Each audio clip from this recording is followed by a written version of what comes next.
shoots through the coldness, giving me the kick I need to stand up. I stumble out the door and down the stairs.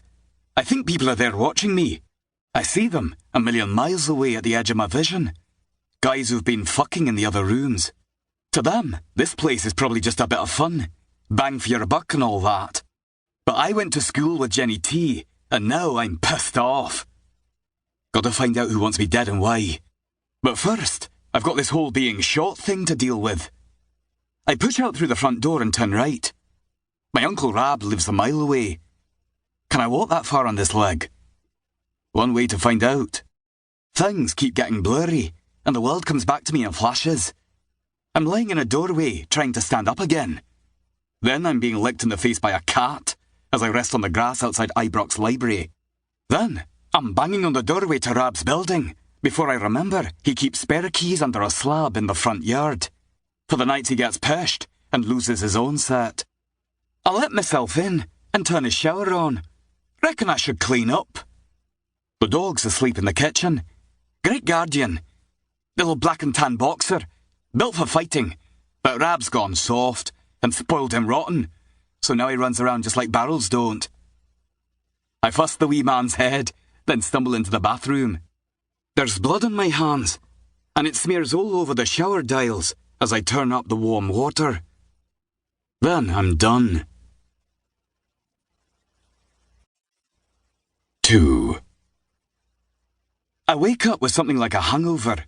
Then I remember that I'm not hungover. I'm dead. Except I'm not. I should be. I mean, I feel like I am. I've got a headache, and I can barely move. And warm water is hitting me in the face.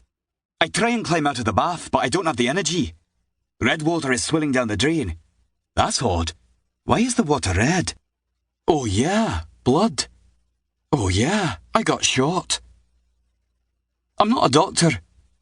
I did get a doctorate off the internet, but it was a comedy one that came with a cuddly toy and a year's worth of coupons for the slots at Las Vegas. I check out my thigh. There's a hole in the front that looks like a large burst zit. Nothing to worry about.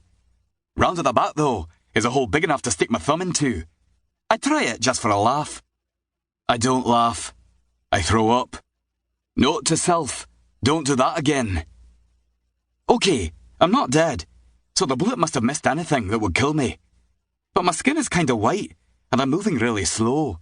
That can't be good. I know a girl who can fix me up, but I gotta get going. I drag myself up the side of the bath, then lower myself down to the bathroom floor. I look for my clothes, but can't find them. I guess I forgot to get dressed again when Blondie was shooting me. Did I walk all the way here in the nip? Jesus, not again. People around here have learnt to live with me, I guess. Or to run away.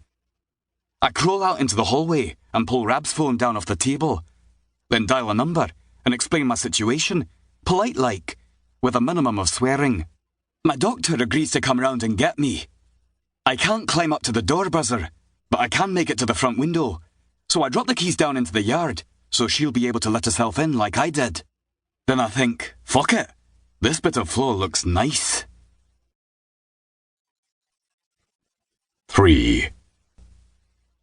A scream wakes me up. Well, more of a yelp. Then I realise it was mine. I'm lying on my belly, and my doctor Beth is sitting on the floor beside me, cross-legged with my wounded thigh in her lap. She's got nice blonde hair that falls across her face as she works, and her cheeks flush a little when she's worried. Beth worries a lot when she's with me. She's stitching the wound closed with a needle and thread, and it hurts like buggery. There's a cord wrapped around my thigh, tight. What's that? Don't ask. How's my leg look? Don't ask. I sniff the air. Why does the place smell of bleach? She pauses longer this time, her eyes flicking to mine for a second, before concentrating on my leg again. She brushes some of that nice blonde hair out of her eyes. Don't ask. Great, she's in a mood. Beth and me go back a few years. When I was locked up, she was the doc who came and tried to fix my brain. Talked to me about what I'd done and how I felt about it. Asked what I remembered. Uncle Rab never visited, but Beth would come and spend time with me. We got to talking about everything. Then she convinced the judge I should be allowed out on my own.